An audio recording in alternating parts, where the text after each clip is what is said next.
درود. من مونیم، احتمالا منو بشناسید. انیماتور گوشی به دست. پس حالا کارم همینه. بعد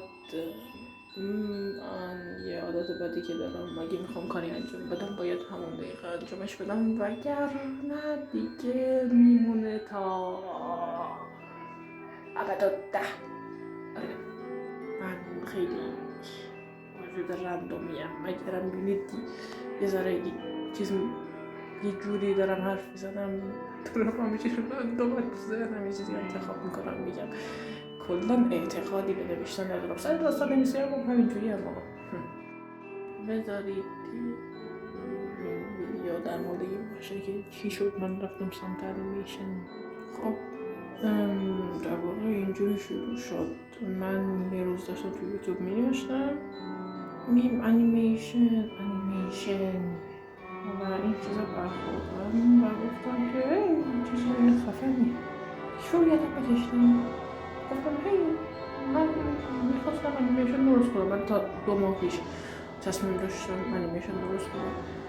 بعد فراموشش کردم. یعنی میخواستم من داشتم انیمیشن درست ولی خب نشد. بعد گفتم بیخیال، من تسلیمم. گریه زاری، زانوی غم، بغل، افسردگی، یه 2-3 ماهی همجوری بود. بعد که اصحابی آقا شدم گفتم بیخیال، خودم دست قلم میگیرم. مهم نیست که رشتم این باشه یا نه، چه امکاناتی داشته باشم یا نه.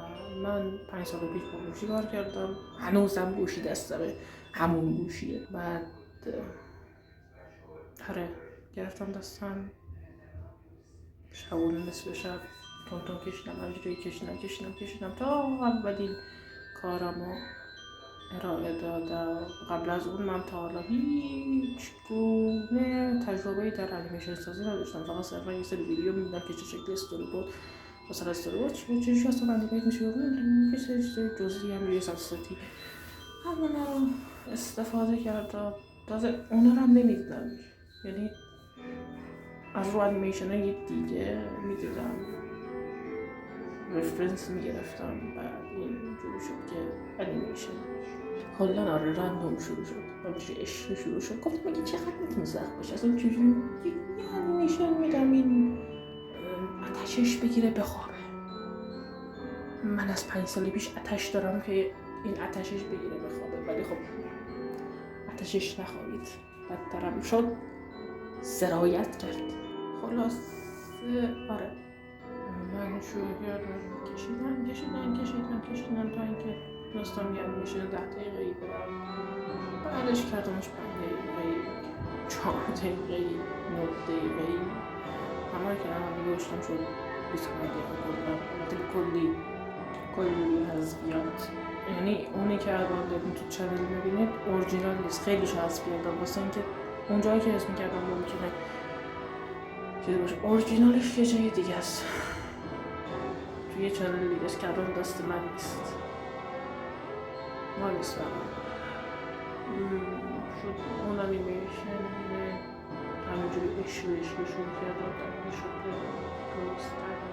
یکی از دلیلش اینه که دیگه نمیخوام درستن و ادامه بدم، گرچه در کل انیمیشن بلند بزنم. یکیش اینه که گوشیه. خب گوشیه، من بخوام میتونم، ولی خب گوشیم دیگه نمیکشه، یعنی پدرش نرمده تو این 5 سال. یکی دیگه هم که دیگه واقعا حوصله ندارم، حتی میخوام دیگه کلا بی‌انگیزه شدم نسبت به انیمیشن، واسه میخوام برم سراغ بازی.